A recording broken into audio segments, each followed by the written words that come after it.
Welcome to Faith on Film. I'm Isaac Hernandez. And I'm Holly McClure. And we are here to keep you informed on what is happening in the world of faith and family entertainment. Holly, how you doing? Doing great and excited about our guest today. Yes. Did you know that our guest today is known for having the lead role in what went on to become the most watched TV show in the world? Do you know what that is? Well, I watched it, so I'm pretty sure I know what others watch. Hercules, yeah. Ding, ding, ding, ding, ding, ding. No, You got that correct. And of course, following that, we've seen him in other things, right? Well, yeah, of course. I mean, he's gone on to do like over 90 movies and TV shows, including, of course, the very popular God's Not Dead. Right. And of course, right now he's here because he not only acted, but directed the latest version of Left Behind, which of course is based on the Jerry Jenkins books, Rise of the Antichrist. The movie, of course, comes out January 26th. And I want to make sure and I give it this year because if somebody watches it after the rapture, they can still watch. They won't watch it on the theaters, but they can still watch it. They can still watch it online somewhere and know what happened to them and why they're still here. That's a great idea. Yeah, so January 26, 2023. We're still here right now. But listen, before we bring him on, what do you say we take a look at the trailer real quick, and then we'll come back and talk to him. All righty? If someone had told me that millions of people were just going to disappear, I, like you, would have said they were crazy. Was it the rapture? Yes. Yes, it was. Are you sure? I mean, are you really sure? I saw it happen. Those weren't vanishings. It wasn't the rapture. The rapture was debunked on the first day. The second wave of vanishings has thrown the financial markets back into chaos. Trust me. You want to make sure you're in the right team. You're already teaching them the art of fake news? I just wish I could see you one more time. Why are you still here? Because I asked God to leave me behind. We don't need to look for magic. They're not a bunch of religious wackos. Wackos like my mom. Fortunately, we have a solution. We can implement Eat and Pay worldwide in a matter of weeks. Welcome to the future. I got to look inside the Eat and Pay platform, and it's a whole lot more than a glorified bank card. So you're just admitting to being crazy? Yes, I'm quite comfortable with that. When it is all over, half the world will be dead. This is the biggest news story since the vanishings. You listen to me. You drag this line of nonsense into the public eye. We're both finished. Now I'm more like an actor. The Antichrist will declare himself as God. Seemed like a stretch even for them. How do we know who we can trust? Trust God. The world is suffering. We are on the brink of mass insanity. What happens to the rest of us? Doesn't it seem strange that it's still so easy to dismiss it, even though we saw it with our own eyes?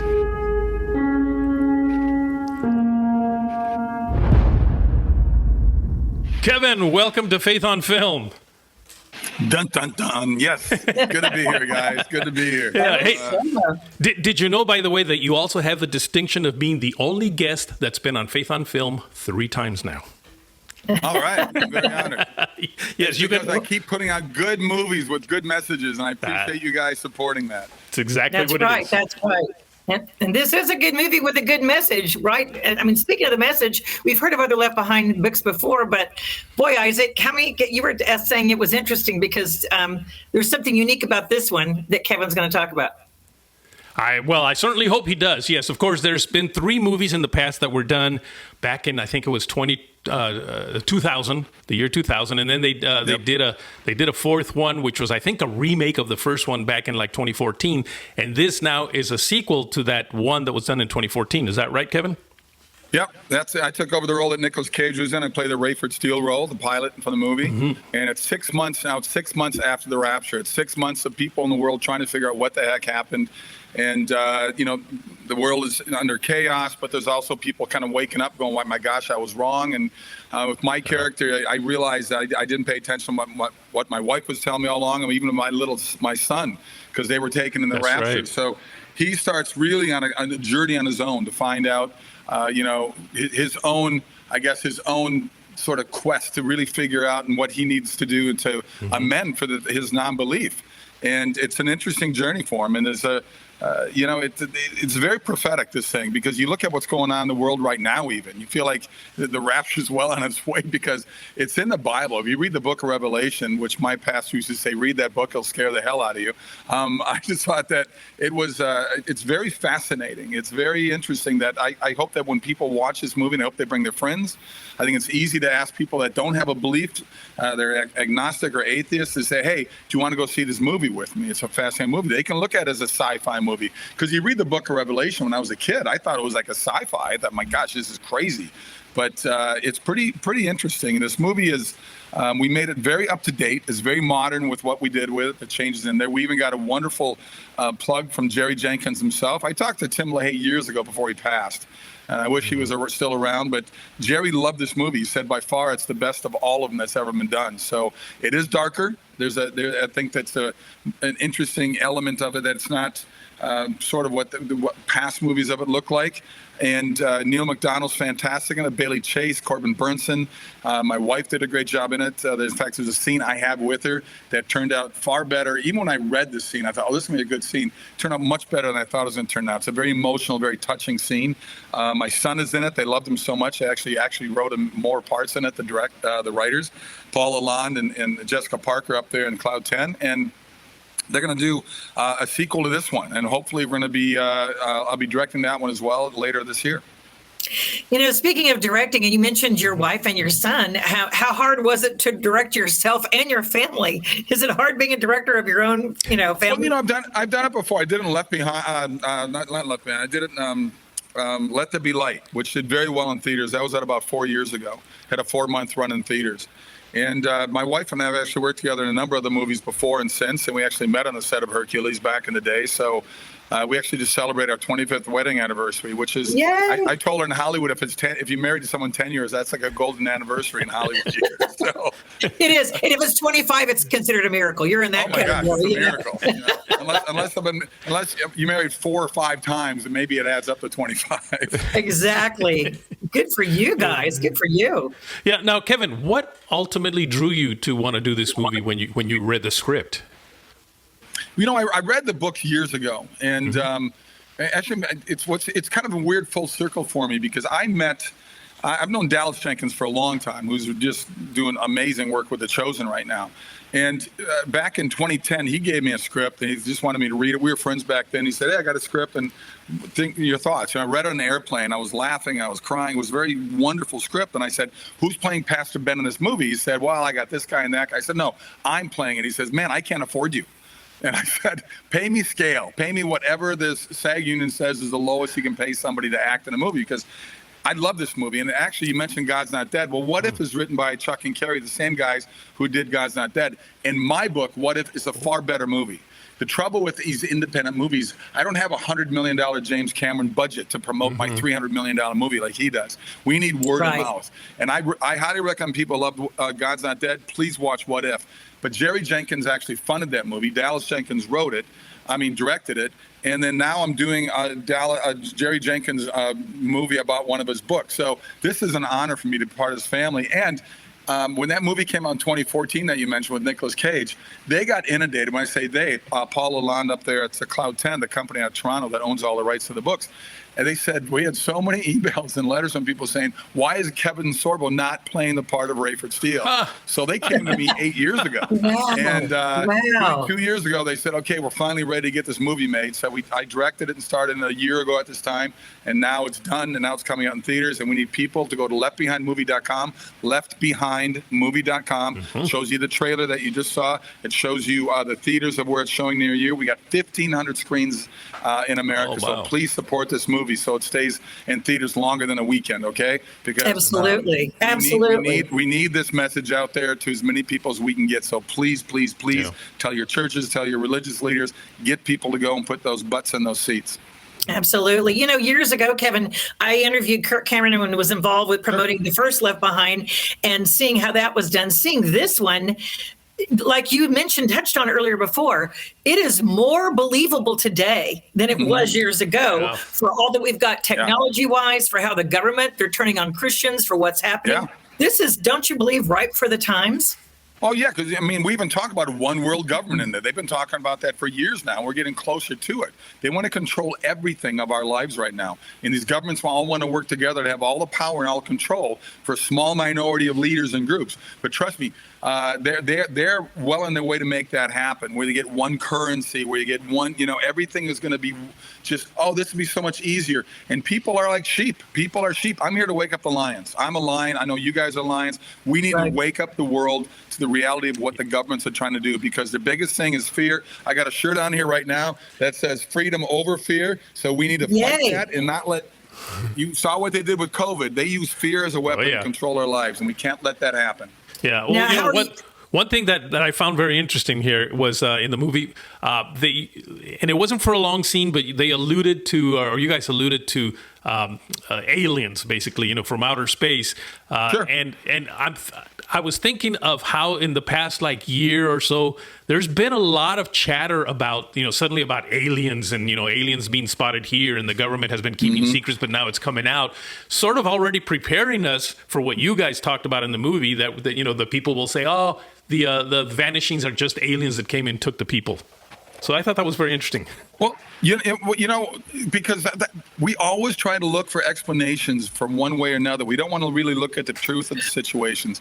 And the whole alien thing, I can see that happening. If people go, well, what happened? And then you got religious leaders that are still left behind. Because there's a lot of people. You look at the churches in America right now. There's a lot of woke pastors out there. I'm not surprised if pastors get left behind, because they're so afraid of working their congregation down to a manageable size. They just want to have anybody keep coming to church right now. I mean, why is it, do you think, the government said churches are not essential during COVID? The strip clubs are, and the liquor stores are essential, but not churches. And close down the parks. Don't go in the parks. Everything they told us about COVID was opposite of what it should have been doing. Number one, certainly we needed churches. We need that sort of that camaraderie together to surpass the fear that people are feeling. You needed to go out in parks and run around and stay healthy. Why did the government tell us not to? Why close down the gyms? It was insane what they did. I look at these things all as tests. I don't deny that COVID was a real thing and it was killing people, because it certainly was. But the vast majority of the people dying were what? There were people that were overweight, people that had pre-existing conditions, people that were older. It wasn't high school kids. It wasn't kids that are young. They got the strongest immune systems around. But look at what they did to us. And everything was because of fear. And to me, I look at this thing, it was a giant test to see how we would react. And the sheep and people showed up big time. And we need people to stop being it. And our government, remember, it's called We the People. It's not we the big government. Well, I love the fact that you and Neil McDonough and Corbin Burnson, and you named some others, you guys, started off in secular Hollywood doing secular things, especially, with Neil with Yellowstone. He plays the best villain ever. It was great. But now you guys are coming together and showing that you can be, actors in good films. It doesn't have to just be faith-based, but films with good messages. I love that we're seeing these stars in these movies. I mean, traditionally Christian films, we don't know who the lead actor or actress is, and they kind of work their way up. But I love it that a little bit of Hollywood's visited now the faith-based films and made them better. I think it's changing a little bit. I mean, I think within the people like what the Kendrick brothers are doing, what the Irwin brothers are doing. Rich Peluso and Sony Affirm, what they're doing. I mean, I think there's a lot of people that are trying to get better messages out there, because there's 80 million homes in America that want movies like the movies that I do. They want movies that they can take their families to. I get stopped all the time through airports, hotel lobbies, whatever it may be, and people stop me and say, hey, keep doing what you're doing. And it's not Hercules they're talking about. It's not Andromeda they're talking about the movies that I'm doing, like Let There Be Light, God's Not Dead, Soul Surfer, Abel's Field. They're talking about movies like that. And there's a market out there, and Hollywood is very slow to wake up to it because of the power of the negativity towards the Christian and conservatives in this country through the media. I mean, every movie you see in Hollywood that has a Christian or a conservative, they're always the buffoons, they're always the idiots, they're always the clowns. And that's the message they keep pushing and sending out with their agenda, to say don't follow these people because they're a bunch of bozos. But at the same time, they have movies that promote sexuality, they promote violence, hate, anger, divisiveness. I mean, every time there's any kind of a shooting somewhere, you get these A-list actors come in and say, we got to get rid of guns. And these are the same hypocrites, these same actors that just killed 100 people in their latest movie with guns. So, the mentality of the government and the big studios of Hollywood is do as I say, not as I do. That's what their mantra is. I'm just curious, have you ever gotten feedback from the government or any threats or any, because you speak out, you're pretty verbal and vocal speaking out. Yeah. Well, I'm sure they're watching a little bit. I mean, Facebook took me down for posting the truth. What they said were conspiracy theories. So I put on Facebook, I put on Twitter about 6 months ago because everything I said about whether it's COVID or whatever else has come true. So I say I need more conspiracy theories because all of mine keep coming true. So I hope people follow me on Twitter at least. Go to K-Sorbs, follow me on Twitter. Right. I say very funny things, very sarcastic things, but they're sarcastic truth at the same time. Yeah, I do follow you on Twitter, and I laugh every time I see one of your tweets. Absolutely. Aren't you worried, though? I mean, it's more than just Facebook taking you off. Aren't you worried that maybe it could get even, a little bit more dangerous if the government really starts to crack down on people? Well, I think, like I said earlier, I think more and more people are starting to agree with what people like me were saying 2 years ago or 3 years ago or a decade ago. It's not just me out there with that kind of voice. Elon Musk, look what he's doing. I'm just trying to do movies that give somebody an alternative and that have, what Hollywood used to do, movies that had love and hope and faith and redemption and laughter in it. They don't want to do those anymore. Everything they deal with just deals with very evil things. It's just dark and evil, and people live sad lives. And I think that's what you get, like on Twitter. I've got a lot of followers on Twitter, but I get those same 10 robots and trolls that attack me every time. And I feel sorry for these guys because these are people that look in the mirror every day and hate what they see. They do not like who they are, do not like how their lives turned out. So they attack you, they attack me because they're hoping they can drag us down the black hole that they live in. Because all their anger and hate does towards other people is make them more angry and more hateful. And that's what a sad way to live every day like that. I mean, what a horrible way to live with no hope in your life. Another positive thing that you and Sam do is you speak up for homeschool. And I love that because I think more and more people in this nation too, as well as politically and for other reasons, are pulling their kids out of school and homeschooling. That's where the fear of the COVID thing backfired on them because they didn't think about that. A lot of parents woke up to how bad our public schools are. Even though they probably knew it, they just didn't want to admit to it. So it really exposed how horrible it is right now and the agendas they're pushing on our kids. Because my wife's book is my favorite of her homeschooling books, is the one titled "They're Your Kids." And people forget that. And we also found out how crappy our school boards are. So there's 2 million more kids now being homeschooled, 2 million more. So that's one of the godsends of COVID. Interesting. Just yesterday, I heard the head of the teachers union come out and flip. And now she's saying that staying at home doesn't work. Now, remember, she's the one that was pushing for everybody to stay at home. Now she's flipped and said staying at home doesn't work. But what's happening is now the parents are saying, I don't think I want to send them back to school anymore. So it did backfire. Yeah, you guys are doing great with that. We need to take the public education out of government. It's never done any good with it. It's only gotten worse through the decades. I mean, when you were in school and I was in school, I don't remember any teachers telling me how to vote. Any teachers telling me not to believe in God. They taught the subjects that they were hired to teach. It has changed drastically over the last 25 years. Yeah, and we prayed and we said the pledge. I mean, we did things for America, pro-America. One nation under God, guys. One nation under God. And we've got to keep that. Well, gosh, applause. Go ahead. If they want to keep changing the country, go to the countries of their choice. If they want communism, socialism, go to North Korea, go to Venezuela, go to Cuba. Right. Nobody's taking boats from Key West to Cuba. Have you noticed that? Nobody's rushing the border to get into Mexico, and there's reasons for that. I just saw stats that they posted that said that baby boomers were like 70-something% pro-American, and they went on down to Gen Z, and then to the very youngest group, only 17% were proud to be American. And I want to say what you just said. Well, then let's put you on a boat and send you to our plane and send you to another country. Let you live there for 6 months is all it would take, and you'd be begging to come Let's home. use our tax dollars to do that for people because it's crazy. Right. I'm tired of our tax dollars going to all these other countries that hate us. You know what? Because they can hate us for free. We don't got to keep spending our money on them. Good point. I love the point you're making. Oh, gosh, you just need your own show. You need your own Fox show so you can get out. I thought about it, but I don't know. I just keep making movies. And I hate to do this, but I got to run. Yes. I got another interview coming up soon. Thank you, Kevin, for being with us. Thank you for getting your time. We will promote your movie Left Behind. And leftbehindmovie.com, and go to sorbostudios.com as well, Sorbo Studios. And by the way, my wife and I are hosting another trip to Israel. We only have 8 spots left open. 52 are sold. Go to sorboisraeltrip.com, sorboisraeltrip.com, and we leave May 17th through 28th. Walking in the footsteps of Jesus. You guys will love it. Thank you, Kevin, again. Thank you so much. Yes. God bless. God bless all you're doing. Well, Holly, that was a great interview there with Kevin. I look forward to seeing the movie, of course. And if anybody wants to know more about it, just go to the website that you see there on the bottom of your screen. What was it? leftbehindmovie.com, I believe it was. Yes. And then he also really urged and encouraged people to follow him on Twitter and other social media because he does love to give feedback and comments. Yeah. And I like Kevin. He really engages with the audience. He engages with the everyday man, the Christian people. He's not, an elitist Hollywood person. He's so friendly. I mean, I've met him several times and interviewed him for films, and he's just a great guy. And I'm proud of what he's doing and what others, like we said, Neil McDonough and Corbin Burnson and other greats are doing. John Schneider, in the faith-based films. I mean, they're really trying to take a stand and make better films. And so we have to encourage them to do that. True. Now, of course, there is movies that are coming out in Hollywood that are not faith-based movies, but are they okay for us to watch? And they're really not. No. First one, Puss in Boots, The Last Wish. Okay. Cats have 9 lives, so it's based on the 9 lives thing. And of course, it's Antonio Banderas and Salma Hayek. All right. It's got a 96% on the tomato meter and a 93% on audience. So I know it's high ratings, and you have to pay attention to that. So I'm probably not the best person to ask, but first of all, it's PG-13. Isn't Puss in Boots a kid's movie?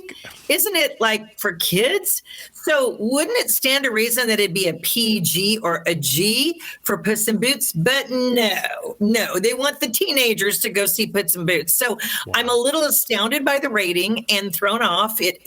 I'm probably a diehard and a relic at this point. But I still take a stand that parents, you got to look at the rating. If it's PG-13 and you've got a 7-year-old, I'd pay attention to that, even if it's an animated film.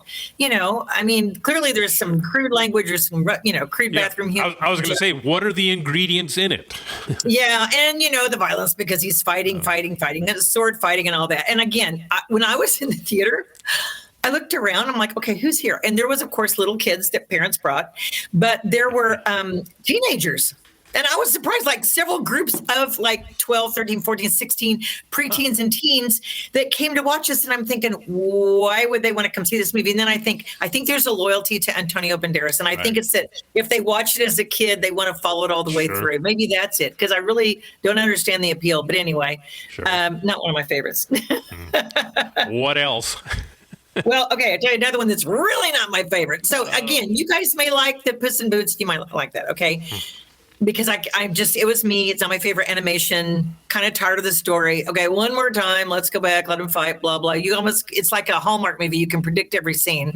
But the thing that I saw that I thought, okay, I really want to go see. I know the ending. The Whitney Houston. I Want to Dance with Somebody. Okay. This is rated PG-13. I had a little bubble burst because I did not realize that Whitney Houston had a gay relationship. And I did not realize that her first relationship sexual was with a woman, and that became her friend who followed her through the early part of her career and who got her on drugs and at the very beginning on some things.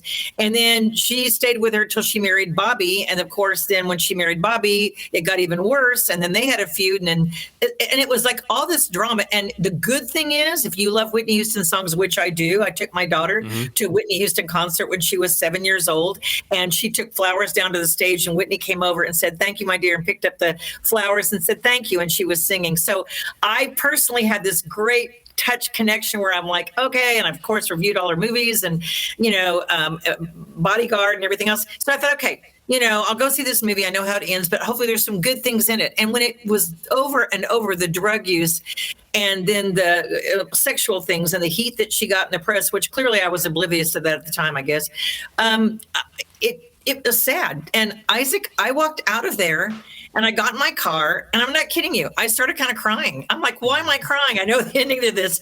And I think it was weeping for what could have been, weeping for how she loved the Lord, because it did touch on how she loved God, and it did touch on how she kept trying to go back to that. And the world kept pulling her back in, and evil kept pulling her back in, and the choices she made kept pulling her back in. And I think that's what made me teary-eyed and so sad, is that so many people are sucked into that life and thinking, oh, this is glamour. And, if the big Whitney Houston, we knew some of her story, but to find out the rest of that, I just thought it was a sad commentary on her life. And you don't walk out of there going, well, I feel better. Well, I'm happy. I'm glad I saw that movie. The only thing you like is hearing the songs, but it's overshadowed. Stanley Tucci is in it. You know, of course, he plays Clive Davis.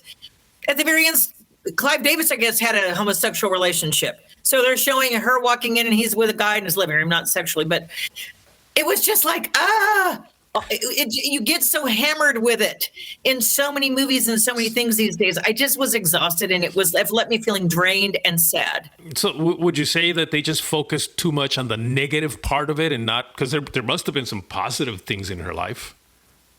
Well, they showed her getting #1 hits, and she had the most #1 of, the Beatles. They showed her climbing the charts.